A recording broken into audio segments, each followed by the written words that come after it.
the secret money saving tips that I have found to be super helpful while homeschooling. Secret tip number 1, use the library. The library is bomb.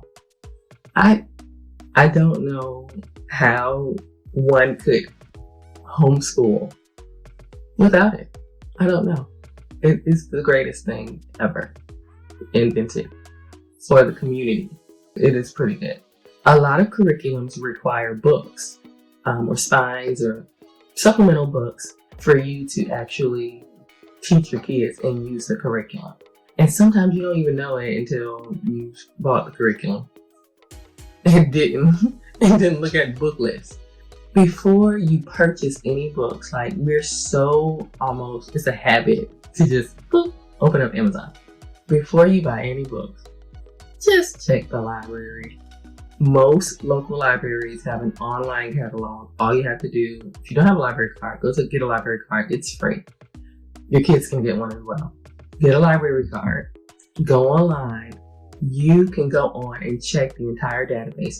Libraries also have electronic books as well, ebooks as well. So again, my library has a whole other site for just ebooks, audiobooks. Like it's free. So before you spend money, go and check the library and find out if that book that you need is there before you do anything. Secret tip number 2. This tip is to buy secondhand. Yes, you can go on Facebook Marketplace. You can go on, cheap books, thrift books. There's so many sites. There's a lot of sites. If you tend to like Amazon, here's a little hack. You find your book on Amazon, right? That's great. Ma'am, unless it's a workbook, and even with workbooks, you can still, it doesn't bother me. But unless it's something where you just like, I don't want to see anything, don't just go for the prime one. You're going to scroll down and you're going to go through used. I have purchased fair, good, excellent, and they all look the same. I've never received, which is crazy, never received a book where I was just like, I don't even want to read this. This is not my standard. Never. Use Amazon and make it work for you. You don't have to buy the most expensive copy. Go and get a used copy, buy secondhand. One of my favorite book sites, and so when you go on the site, it's called booksalefinder.com. Booksalefinder.com. When you go on this site, it basically tells you the sales that the libraries and different groups are having. So think about this. If the library have all the books, like from the time they opened up until now, they would have no room in the library. So where do all of these extra books go? In the smart mama's pocket. She's gonna go on this book sale finder, go and see the local sales. And these sales, a lot of these sales are like 90% off.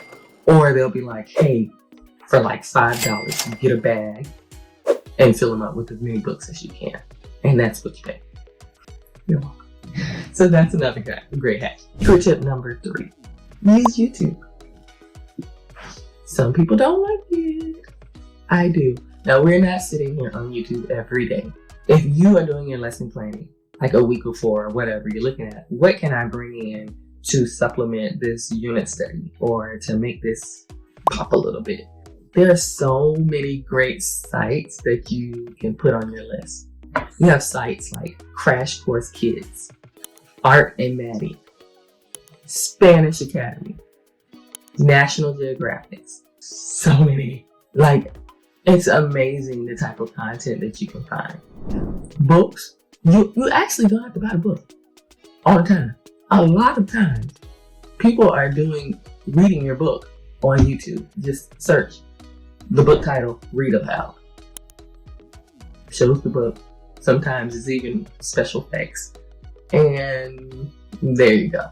Need a video to reinforce your unit study? Search YouTube. You want to supplement your language lessons? Your kid is tired of the book for Spanish? Search YouTube. Live lesson tutorials. All right, another tip. Be sure to look at the curriculum that you have, the books that you purchased, and look on the publishers' websites and their email lists. A lot of people overlook this. A lot of these publishers actually provide free lessons, free projects, supplemental worksheets, websites that have additional information and resources for you that are amazing. So some of my favorite publishers are DK, like Evermore. They're amazing. First of all, DK Books, the books are amazing in itself, right?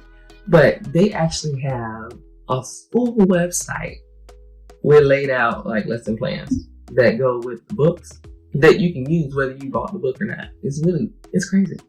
It's called DK Find Out.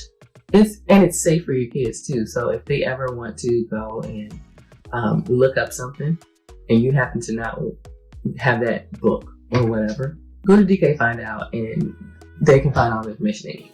Likewise, Evermore has free resources where they give you, so Evermore is a workbook based to supplement. Some people use it for actual curriculum, but Evermore actually has a resource list that gives you additional worksheet.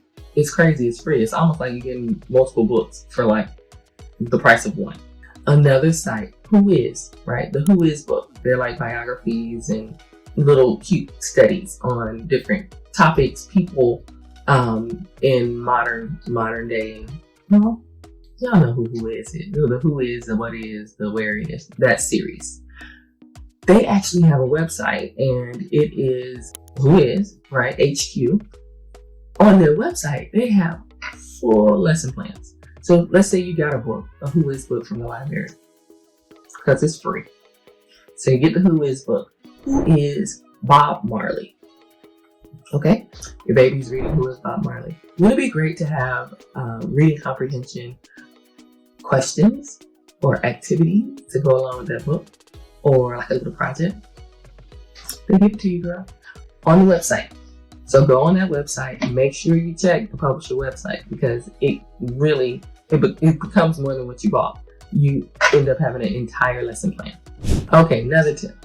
Use discount days. So it just takes a moment for you to kind of get it together. Maybe like a weekend, you make a list of all the places that you like to go or that your kids like to go. So you make that list. Or places that you want to go. Then we're talking like field trips, just hangout time, whatever. Set aside 20 minutes, girl. Call those places or go on the website, and you will be surprised at what type of discounts they have. Some of them actually have homeschool discounts. All right, here's the last tip. You do not have to do all the things. When you look at YouTube, it's so easy to be overwhelmed. And not just YouTube, but any social media. It's very easy to be overwhelmed by like how much stuff that you could possibly do, because it all looks amazing. But you don't have to do all of the things. So first thing would be is to find out what you are mandated to do in terms of your child's education. Make sure you know what that is, right? And it differs from state to state. So make sure you know what that is. Outside of the mandatory state-to-state requirements, you don't have to do all the things. Like, you don't have to cover 18 different areas because you have time. Like, you are in control of your time. So you might decide to do teach your child public speaking in one semester, and maybe teach them law in another, or art history in one, and music in another. You don't have to try to pack them in under one semester, or like in the beginning of the year, we're doing all the things, right? Just focus on what you can really, really do. And if you don't know, start small and then build up. Don't get a whole bunch of stuff and try to do it all, because you're going to overwhelm yourself and your kids. If you enjoyed this video, I want you to share it. Join the family. Hit a like. I will see you in the next video.